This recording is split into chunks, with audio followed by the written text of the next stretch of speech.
Hello student, আজকে আমরা আলোচনা করব কমার্স নিয়ে। আমরা এর আগে আর্টস নিয়ে আলোচনা করেছি, এর আগে আমরা বায়োসায়েন্স নিয়ে আলোচনা করেছি। আজকের ভিডিওর মূল বিষয় হচ্ছে কমার্স। যাদের সদ্য মাধ্যমিক পরীক্ষা শেষ হয়ে গিয়েছে এবং একাদশ শ্রেণীতে ভর্তির জন্য অপেক্ষা করছো এবং তোমরা ঠিক করেছো যে তোমরা কমার্স নিয়েই পড়বে, আগামী জীবনটা কমার্স নিয়েই এগোবে, তাদের জন্যই মূলত এই ভিডিওটা। এই ভিডিওটা একটু ভালো করে মনোযোগ সহকারে দেখো। আশা করছি আজকের এই একটা ভিডিও দেখলে আর কোনো ক্লাস বা ভিডিও দেখার প্রয়োজন পড়বে না।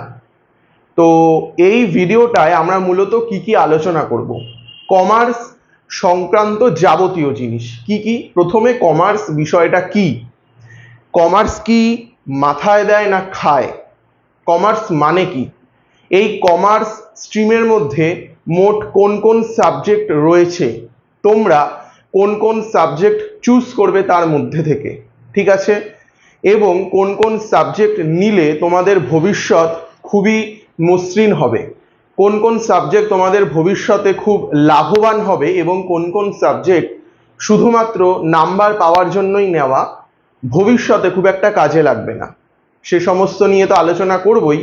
এছাড়াও থাকছে খুব গুরুত্বপূর্ণ একটা বিষয় যে কমার্স পড়ে তুমি জীবনে কি হতে পারবে, কি কি কেরিয়ার অপরচুনিটিস পাবে, তুমি কেনই বা কমার্স নেবে, সেই সমস্ত কিছু থাকবে। এবং থাকবে যে কমার্স পেতে হলে তোমার মাধ্যমিকের মোট কত নম্বর লাগবে, কোন সাবজেক্টকে কত পেলে তুমি কমার্স নিতে পারবে, সেই সমস্ত কিছু থাকবে। তাই ধৈর্য ধরে ভিডিওটা একটু দেখো এবং লাইক করে দিতে পারো, বন্ধুদের মধ্যে শেয়ার করে দিতে পারো, তাদেরও সুবিধা হবে। এবং তুমি যদি এই হিস্টোরিসিটি চ্যানেলে নতুন হয়ে থাকো তাহলে কিন্তু চ্যানেলটা সাবস্ক্রাইব করে দিতে ভুলবে না। এরকমই খুব গুরুত্বপূর্ণ ভিডিও কিন্তু ডেইলি আসতেই থাকে এই চ্যানেলে। চলো আমরা এক এক করে শুরু করি।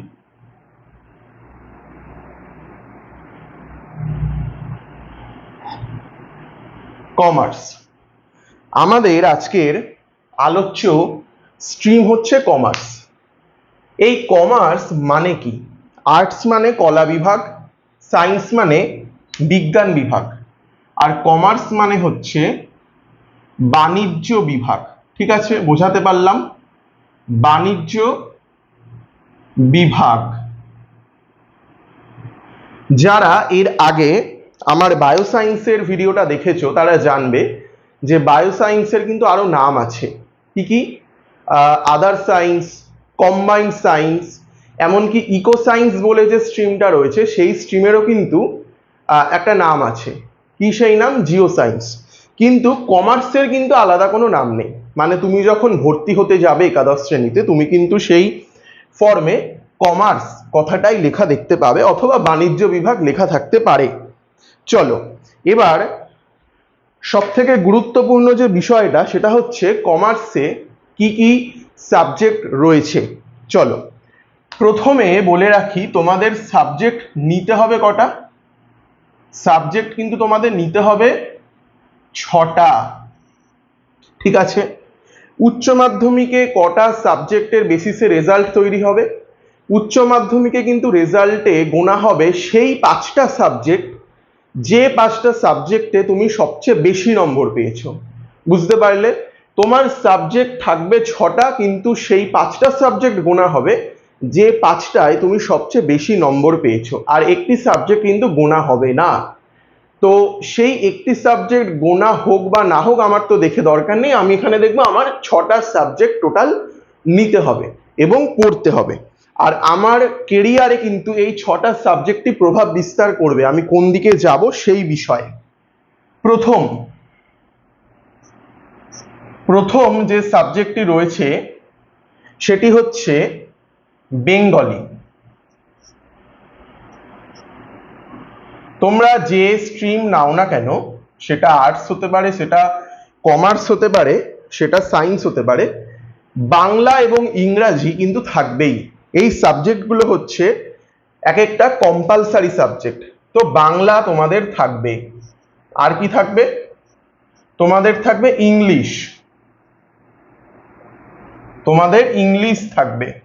এই দুটো সাবজেক্ট হচ্ছে কম্পালসারি সাবজেক্ট, আমি সেই জন্য এগুলোর নামের পাশে সি লিখে দিলাম, সি ফর কম্পালসারি, এগুলো তোমাদের রাখতেই হবে। এছাড়াও 3 নম্বরে তোমাদের রয়েছে অ্যাকাউন্টেন্সি।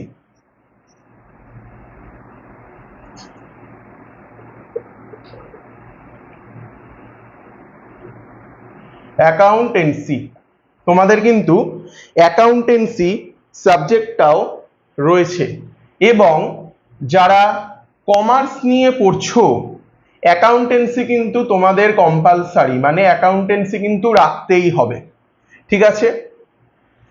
তার মানে বাংলা, ইংলিশ এবং অ্যাকাউন্টেন্সি এই 3টে সাবজেক্ট তোমাদের হয়ে গেল কম্পালসারি। আর কি কি সাবজেক্ট তোমাদের রয়েছে?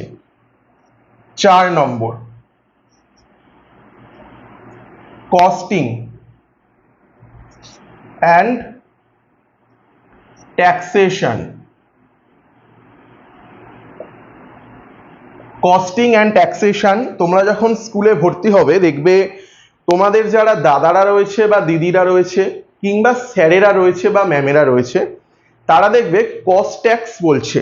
এই কস্ট ট্যাক্স নামক সাবজেক্টটি কিন্তু কস্টিং অ্যান্ড ট্যাক্সেশন, এটাকে শর্টকাটে কস্ট ট্যাক্স বলা হয়, এবং এইটাও কমার্স যারা নিচ্ছ তাদের কিন্তু কম্পালসারি সাবজেক্ট, মানে রাখতেই হবে। তাহলে কি দেখলে? তোমাদের বাংলা রাখতেই হবে, ইংলিশ রাখতেই হবে, অ্যাকাউন্টেন্সি রাখতেই হবে, কস্ট ট্যাক্স রাখতেই হবে। এই 4টে সাবজেক্ট যদি থাকে সেক্ষেত্রেই তোমার এই স্ট্রিমটিকে কমার্স বলা হবে। মানে কমার্স স্ট্রিম নিতে গেলে এই 4টে সাবজেক্ট কিন্তু মাস্ট।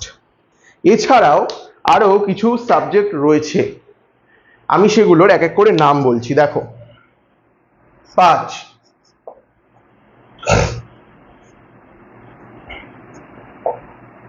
Business studies.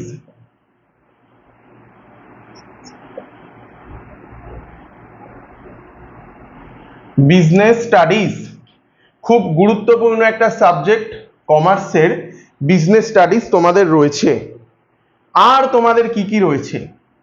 6 নম্বর তোমাদের রয়েছে কম্পিউটার অ্যাপ্লিকেশন। কম্পিউটার অ্যাপ্লিকেশন শর্টকাটে এটাকে বলে কমা।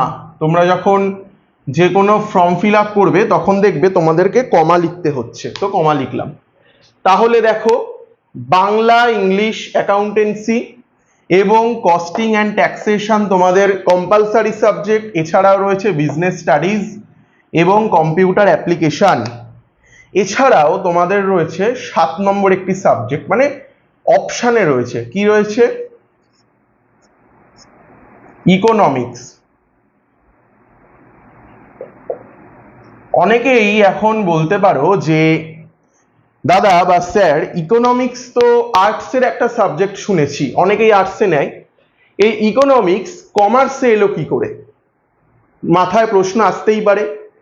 তাদের উদ্দেশ্যে বলছি, দেখো, এই যে ইকোনমিক্স সাবজেক্টটা রয়েছে, ইকোনমিক্স এটা কিন্তু একটি কমার্সেরই প্রধান সাবজেক্ট। কমার্সের যে সাবজেক্টগুলো রয়েছে তার মধ্যে ইকোনমিক্স হচ্ছে অন্যতম প্রধান, কিন্তু যুগে যুগে প্রচুর আর্টসের ছাত্রছাত্রীরা এই ইকোনমিক্স নামক সাবজেক্টটিকে এত বেশি নিয়েছে যে বর্তমানে অনেকেই ভাবে সম্ভবত এটা একটা আর্টসের সাবজেক্ট, কিন্তু না, এটা একটি কমার্সেরই সাবজেক্ট। এছাড়াও তোমাদের আরো সাবজেক্ট রয়েছে, কি কি? তোমাদের রয়েছে ইএনভিএস, এনভায়রনমেন্টাল স্টাডিজ। ইএনভিএস তোমরা ঘাবড়ে যেতে পারো, অথবা ইভিএস, ইভিএসও কিন্তু লেখা থাকতে পারে। তো এই মোটামুটি 8টা সাবজেক্ট, এগুলোই হচ্ছে তোমাদের কিন্তু গুরুত্বপূর্ণ সাবজেক্ট। এই সাবজেক্টের মধ্যেই তোমাকে বেছে নিতে হবে। এই 4টে তো হয়ে গেল, তোমাকে রাখতেই হবে, কিন্তু এই 4টের মধ্যে তুমি কোনটাকে রাখবে সেটাই হচ্ছে প্রশ্ন। খুব শীঘ্রই বলছি, তার আগে একটা কথা বলে নিই যে এইগুলো বাদে কিন্তু আরো দু রকম সাবজেক্ট হয়। একরকম সাবজেক্টকে বলে ভোকেশনাল সাবজেক্ট, আরেক রকম নতুন সাবজেক্ট কিছু স্কুলে এসেছে। প্রথমেই আমি ভোকেশনাল সাবজেক্ট নিয়ে বলি। দেখো, ভোকেশনাল সাবজেক্ট মানে এমন কিছু সাবজেক্ট যেগুলোতে প্র্যাকটিক্যাল থাকে 70-এ, থিওরি থাকে 30-এ, এবং সেই সাবজেক্টগুলো খুব কম পরিমাণ স্টুডেন্ট নেয়, কারণ সেইগুলোতে ভবিষ্যৎ বলে খুব একটা বেশি কিছু নেই। সুতরাং কম স্টুডেন্ট নেয় বলে স্কুলে সেই ভোকেশনালের রুমগুলো ফাঁকা পড়ে থাকে। স্কুল চায় বেশি পরিমাণ স্টুডেন্ট যেন ভোকেশনাল নেয়।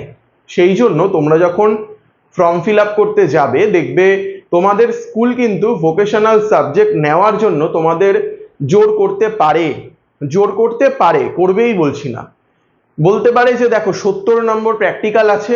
কত নম্বর? 70 নম্বর প্র্যাকটিক্যাল রয়েছে, আর 30 নম্বর থিওরি রয়েছে।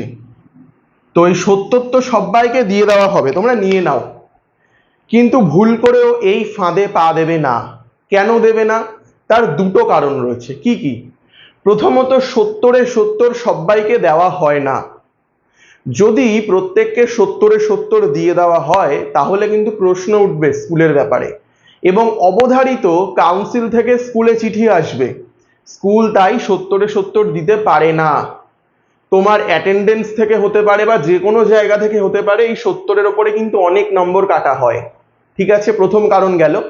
দ্বিতীয় কারণ হচ্ছে যে এই যে ভোকেশনাল সাবজেক্টগুলো, এগুলোতে কিন্তু ভবিষ্যৎ সেরকম কিছু নেই।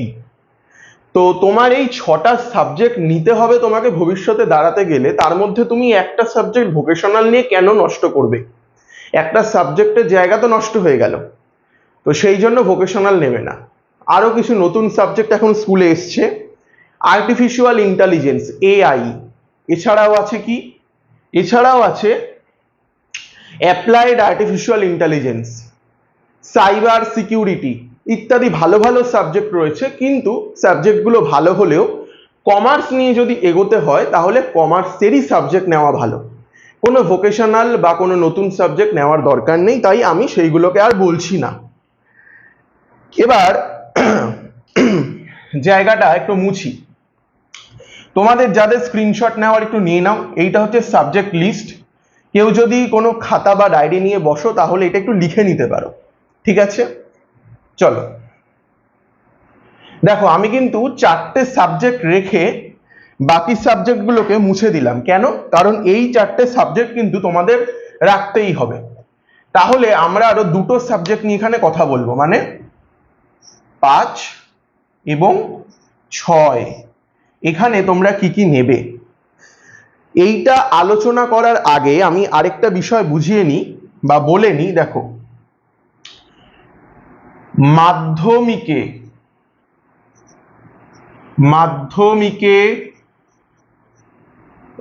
যদি 40% এর কম থাকে, তাহলে কমার্স দেবে না। ঠিকই শুনেছো। মাধ্যমিক পরীক্ষায় যদি তোমার 40% নাম্বারের থেকে কম নম্বর থাকে, তাহলে কিন্তু স্কুল কমার্স দেবে না। এটাই কাউন্সিলের নিয়ম। ঠিক আছে, তাই যারা কমার্স নেবে ভাবছো, তারা কিন্তু এটা শিওর হয়ে যেও যে তোমাদের মাধ্যমিক পরীক্ষায় অ্যাটলিস্ট 40% আপ নাম্বার থাকবে। আরো একটা খবর আছে। কি খবর সেটা? এটা একটু মুছে নিই। খবরটা হলো,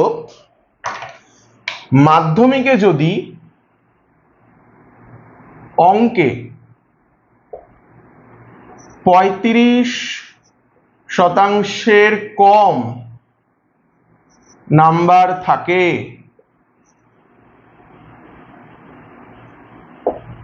তাহলে কমার্স দেবে না। ঠিক শুনেছো, মাধ্যমিকে অঙ্কে যদি 35% নাম্বার থাকে, 35%-এর কম নম্বর থাকে, তাহলে কিন্তু কমার্স দেবে না। তুমি যদি 36 পাও অঙ্কে, তুমি যদি 37 পাও, তুমি যদি 38 পাও, তাহলে কমার্স দিয়ে দেবে কাউন্সিলের নিয়ম অনুযায়ী। বুঝলে কথাটা? কাউন্সিলের নিয়ম হচ্ছে 35-এর কম যদি তুমি পাও তাহলে কমার্স তোমাকে দেওয়া হবে না। তাহলে 36, 37, 38 এই নাম্বারগুলো যদি ওঠে তাহলে কমার্স দিয়ে দেবে। কিন্তু মজার ব্যাপার যে এই যে নিয়মটা, এই নিয়মটা কিন্তু কাউন্সিলের নিয়ম, কিন্তু প্রত্যেকটা স্কুলের নিজস্ব কিছু নিয়ম আছে। সেই নিয়মগুলো স্কুল কিন্তু কঠোরভাবে মেনে চলে, এবং তাতে করে বহু স্কুল আছে যারা 40-এর কম পেলে কিন্তু কমার্স দেয় না। মানে অঙ্কে যদি তুমি 40-এর কম পাও তাহলে কিন্তু তোমাকে কমার্স দেবে না। এবং পশ্চিমবঙ্গের বুকে এমনও প্রচুর নামী এবং খুব ভালো স্কুল রয়েছে যারা কিন্তু 45-এর কম পেলেও কমার্স দেয় না। মানে তুমি সাপোজ অঙ্কে 42 পেয়েছো, তুমি কিন্তু কমার্স পাবে না। ঠিক আছে, বোঝা গেল? তাহলে তোমাকে কিন্তু দুটো জিনিস মাথায় রাখতে হবে, একটা হচ্ছে মাধ্যমিকে ন্যূনতম 40 রাখতে হবে এবং অঙ্কে ন্যূনতম 40 রাখতে হবে। এই দুটো হচ্ছে ক্রাইটেরিয়া। এবার চলো আমরা তাহলে একটু দেখে নিই যে কি কি সাবজেক্ট তোমরা রাখবে। দেখো এখানে 4টে সাবজেক্ট হলো। এবার পঞ্চম যে সাবজেক্ট তোমরা রাখবে সেটা হচ্ছে বিজনেস স্টাডি বা বিএসটিডি। এটা হচ্ছে short form. Business study short form হচ্ছে বিএসটিডি। যখন তোমরা ফর্ম ফিল আপ করবে তখন দেখবে এই বিএসটিডি টার্মটাই লেখা রয়েছে, ঘাবড়ানোর কোনো প্রয়োজন নেই। এটাই হচ্ছে শর্ট ফর্ম, বিএসটিডি অর ইকোনমিক্স। শর্টকাটে লিখলাম বিএসটিডি অর ইকোনমিক্স। এই দুটো সাবজেক্টের মধ্যে যে কোনো একটা সাবজেক্ট কিন্তু তোমরা রাখতে পারো। আর কি কি সাবজেক্ট রাখতে পারো, মানে 6 নম্বর আর একটা সাবজেক্টই রাখা যায়। চলো, কম্পিউটার অ্যাপ্লিকেশন বা কমা অর ইএনভিএস, এনভায়রনমেন্টাল স্টাডিজ। এই সাবজেক্টগুলোর মধ্যে তোমরা একটা করে রাখতে পারো। অর্থাৎ Bangla, English, accountancy, cost and tax এগুলো কিন্তু তোমাদের কম্পালসারি সাবজেক্ট। এছাড়াও তোমরা বিএসটিডি রাখতে পারো বা ইকোনমিক্স রাখতে পারো, কম্পিউটার অ্যাপ্লিকেশন রাখতে পারো বা ইএনভিএস রাখতে পারো। দেখো বিষয়টা হচ্ছে অঙ্কের কেন এত প্রয়োজনীয়তা, কারণ এই যে অ্যাকাউন্টেন্সি সাবজেক্টটা এটা কিন্তু অঙ্কেরই একটা পার্ট। এই যে কস্টেশন অ্যান্ড ট্যাক্সেশন সাবজেক্টটা এটা কিন্তু অঙ্কেরই একটা পার্ট। এই যে ইকোনমিক্স এখানেও কিন্তু অনেক অঙ্ক রয়েছে, সেই জন্যই মাধ্যমিকে কিন্তু অঙ্কের নাম্বারটা এতটা দেখে, গুরুত্বপূর্ণ। তো আমি একটা কথা বলবো যে এখানে বিএসটিডি বা এখানে ইকোনমিক্সের জায়গায় যা খুশি নাও, এখানে কিন্তু কম্পিউটার অ্যাপ্লিকেশনটাকে ছেড়ো না। ইএনভিএস নেওয়ার দরকার নেই আপাতত, ইএনভিএসটা থাক, তুমি কম্পিউটার অ্যাপ্লিকেশনটা তোমরা নাও। কেন? কারণ কম্পিউটার অ্যাপ্লিকেশন কিন্তু কমার্সের জন্য খুব গুরুত্বপূর্ণ একটা সাবজেক্ট। কমার্সে যে যে সাবজেক্টগুলো নেওয়া হয় তার সাথে যদি কম্পিউটার অ্যাপ্লিকেশন থাকে তাহলে কিন্তু এর গুরুত্বটা অনেকটা বেড়ে যায়। তাই তোমাদের কি কি দাঁড়ালো, তাহলে আমি একবার ইএনভিএসটা মুছে দিই।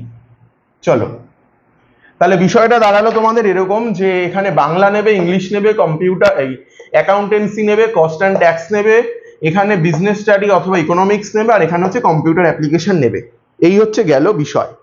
এবার আমরা চলে আসি যে কেরিয়ার কি কি রয়েছে অপশন, যেটা সব থেকে গুরুত্বপূর্ণ একটা বিষয় কেরিয়ার। সেটা কি?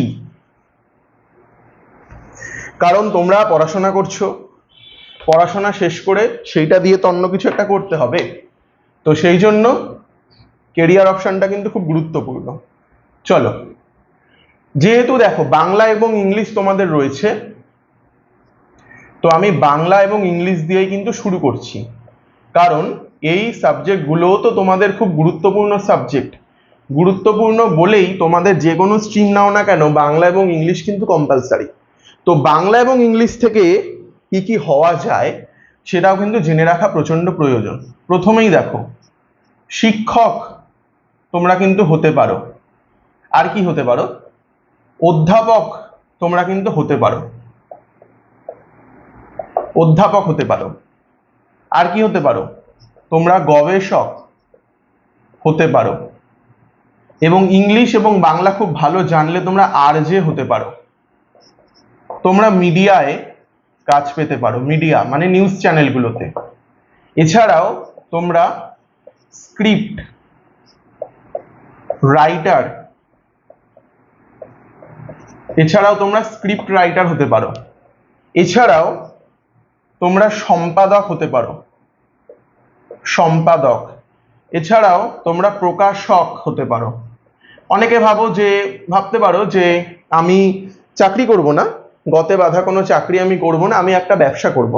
সেক্ষেত্রে প্রকাশক হতে পারো তোমরা, সম্পাদক হতে পারো। আর এগুলো তো রইলই। তাহলে দেখো 1 2 3 4 5 6 7 8, 8টা জিনিস কিন্তু তোমাদের কাছে খুলে গেল এই শুধুমাত্র বাংলা এবং ইংলিশ থেকে। এবার আমি যদি বাংলা ইংলিশটা মুছি এবং কমার্সের সমস্ত সাবজেক্টকে দেখি, তাহলে তার পরিপ্রেক্ষিতে যদি দেখি যে তোমরা আর কি কি হতে পারো। তার আগে একটা কথা বলে নিই, দেখো কেরিয়ারের দিক থেকে কিন্তু কমার্সের দুটো বিষয় রয়েছে। একটা বিষয় যেটা তোমাদের একটু মন খারাপ করবে কিন্তু বিষয়টা সত্যি, আরেকটা বিষয় যেটা তোমাদের মন ভালো করে দেবে বা গুড নিউজ। দেখো বিষয়টা হচ্ছে আমাদের হাতে মোট 5টা স্ট্রিম রয়েছে: arts, pure science, bioscience, eco science এবং কমার্স। এই 5টা স্ট্রিমের মধ্যে যদি কেরিয়ার অপশন দেখো, তাহলে কিন্তু কেরিয়ার অপশনের দিক থেকে কমার্স বাকিদের থেকে খানিকটা পিছিয়ে রয়েছে। অন্য ভিডিওগুলো তোমরা যদি দেখো আমার বা অন্য কারোর, তাহলে দেখবে যে পাতার পর পাতা কেরিয়ারের পেছনে চলে যাচ্ছে। কিন্তু কমার্সে কিন্তু খুব কম কিছু লিমিটেড ফিল্ড রয়েছে যেখানে তোমরা যেতে পারো। কিন্তু ঘাবড়ানোর কোনো প্রয়োজন নেই, তোমাদের কিন্তু একটা গুড নিউজও রয়েছে। কি নিউজ? সেটা কেরিয়ার অপশনগুলো লেখার পরে আমি বলছি। দেখো ঘাবড়ানোর কিছু নেই, প্রত্যেকেই কিছু না কিছু করবে। এবং আমি একবারও কিন্তু বলছি না যে কমার্সে ফিল্ড নেই, ফিল্ড আছে, অনেক ফিল্ড আছে। কিন্তু আর্টস, পিওর সায়েন্স বা ওইগুলো থেকে যেমন ছিল, এটা তুলনামূলক কম। প্রথমেই তোমরা সিএ কথাটা শুনেছো তো, চার্টার অ্যাকাউন্টেন্ট। এই সিএ কিন্তু তোমরা হতে পারো, ঠিক আছে? এছাড়াও অবভিয়াসলি শিক্ষক, শিক্ষক তোমরা হতে পারো। আর অধ্যাপক হতে পারো, কারণ স্কুলে তো এই সাবজেক্টগুলো যারা পড়াচ্ছে তাদের পরেও কাউকে পড়াতে হবে, তোমরা পড়াবে। কলেজ বিশ্ববিদ্যালয়তেও তোমরা পড়াতে পারো, তাই সিএ এবং শিক্ষক বা অধ্যাপক। এছাড়াও তোমরা বিবিএ করতে পারো, বিবিএ এবং তারপরে এমবিএ করে বড় বড় কিছু কোম্পানিতে কাজ পেতে পারো। বিএ মানে এটা হচ্ছে একটা গ্র্যাজুয়েশন ডিগ্রি, আর এমবিএ এটা হচ্ছে একটা মাস্টার্স ডিগ্রি। এবং এটা করলে কিন্তু খরচ আছে, কিন্তু এটা করলে কিন্তু ছোট কোম্পানি না, একদম বড় হায়ার লেভেলের কোম্পানিগুলোতে কাজ পাওয়া যায়। আরেকটা কথা, এই যে সিএ, এই সিএ কিন্তু প্রচন্ড স্টেবল একটা কেরিয়ার, কিন্তু এটা পড়তে অনেক দিন সময় লাগে এবং অনেক মেধার প্রয়োজন হয়।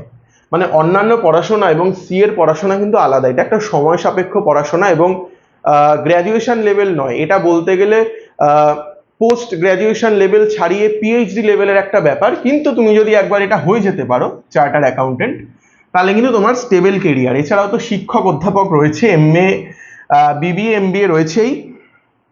এছাড়াও তোমরা কিন্তু বিভিন্ন কলেজ, স্কুল বা ইউনিভার্সিটির কিন্তু অ্যাকাউন্ট ডিপার্টমেন্টে কিন্তু কাজ পেতে পারো। যারা কমার্স নিয়ে পড়ে তারা কিন্তু অ্যাকাউন্টস ডিপার্টমেন্ট মানে ক্যাশ যারা সামলায়, কলেজ, স্কুল বা ইউনিভার্সিটির যে ক্যাশ ডিপার্টমেন্ট, অ্যাকাউন্টস, সেগুলোতে কিন্তু তোমরা জব পেয়ে যেতে পারো। সেখানে প্রচুর কমার্সের স্টুডেন্টরা যায়। এ তো গেল ব্যাপার। এখন তোমরা অনেকেই একটু মন খারাপ করছো হয়তো যে প্রচুর কেরিয়ার অপশন নেই। কিন্তু মন ভালো করা একটা খবরও আছে, সেটা হচ্ছে ব্যাংক, যারা কমার্স নিয়ে পড়ছো তারা কিন্তু ব্যাংকিং লাইনে যেতে পারো। ঠিক আছে, ব্যাংকিং লাইনে যেতে পারো। এবার ব্যাংকিং লাইনে যদি যাও তাহলে ভালো খবর কি, মানে অনেকেই তো অনেক লাইনে যাবে, তাহলে ব্যাংকিংটা ভালো খবর কেন? দেখো, প্রথমত হচ্ছে ব্যাংকে প্রতি বছর পরীক্ষা হয়, মানে অন্যান্য সরকারি চাকরির পরীক্ষা যেমন এক বছর হলে আবার কবে হবে ঠিক থাকে না, কিছু পরীক্ষা রয়েছে প্রত্যেক বছর হয়, কিন্তু কিছু পরীক্ষা রয়েছে কবে হবে কোনো ঠিক থাকে না। ব্যাংকের পরীক্ষা কিন্তু প্রত্যেক বছর হয়। আর কি, মাত্র 9 মাসেই নিয়োগ, মানে অন্যান্য সরকারি চাকরির ক্ষেত্রে নিয়োগ পেতে 2 থেকে 3 বছর সময় লাগেই কমপক্ষে, বা অ্যাভারেজ তুমি ধরে রাখো যে তুমি আজ থেকে যদি পড়াশোনা শুরু করো, বা আজকে তুমি যদি প্রথম অ্যাটেম্প্ট দাও, বা আজ যদি ফর্ম ফিল আপ হয় পরীক্ষাটির, তাহলে তুমি যদি প্রথম অ্যাটেম্পটে ক্লিয়ার করতে পারো সেক্ষেত্রে তুমি গিয়ে জবটা পাবে আজ থেকে, বা তুমি জয়নিং হবে আজ থেকে 2 বছর পর। কিন্তু একমাত্র ব্যাংকিং এর ক্ষেত্রেই মাত্র 9 মাসে কিন্তু জিনিসটাকে ওরা শেষ করে দিতে পারে, এবং প্রত্যেক বছর পরীক্ষা হয়, এবং একটা পরীক্ষা না একাধিক পরীক্ষা কিন্তু হয়। তো সেজন্যই বলছি, হয়তো পথ কম, কিন্তু তোমরা যদি সঠিকভাবে পড়াশোনা করো এবং কমার্সকে ভালোবেসে যদি পড়তে পারো তাহলে কিন্তু অবশ্যই ভালো কিছু একটা হবে। তো এই ছিল আজকের ভিডিওটা যারা দেখলে এতক্ষণ ভালো লাগলে লাইক করে দাও এবং বন্ধুদের মধ্যে কিন্তু শেয়ার করে দিতে পারো, আর চ্যানেলটায় নতুন হলে চ্যানেলটা সাবস্ক্রাইব করে দিতে পারো। আরেকটা কথা, আমার হিস্টোরিসিটি যে চ্যানেলটা, এখানে কিন্তু অফলাইনে পড়ানো হয়। অফলাইনে কোথায় পড়ানো হয়? সোদপুরে। ঠিক আছে, কি পড়ানো হয়? ক্লাস 5 থেকে ক্লাস 8 আর্টস গ্রুপ পড়ানো হয়। ক্লাস 9 থেকে ক্লাস 12 শুধুমাত্র ইতিহাস পড়ানো হয়। তোমরা যারা সোদপুরের থেকে অনেক দূরে থাকো অথবা চাইছো যে আমার কাছে অনলাইনে পড়বে, তাদের কিন্তু সম্পূর্ণ অনলাইন পড়াশোনার ব্যবস্থাও রয়েছে। তা তোমরা যেভাবেই পড়ো না কেন আমাকে তো একটা ফোন করতে হবে তার জন্য। তো নাম্বার কি? 7044852934, এই নাম্বারে একটা কল করবে এবং আমার সাথে কথা বলবে যে তোমরা কোন ব্যাচে ভর্তি হবে, বা অফলাইনে পড়বে না অনলাইনে পড়বে, ব্যাস এইটুকুই। তো ভিডিওটা ভালো লাগলে একটু কমেন্ট করে দিও যে এরপর তোমরা কি বিষয়ের ভিডিও চাও। চলো আজ এই পর্যন্তই।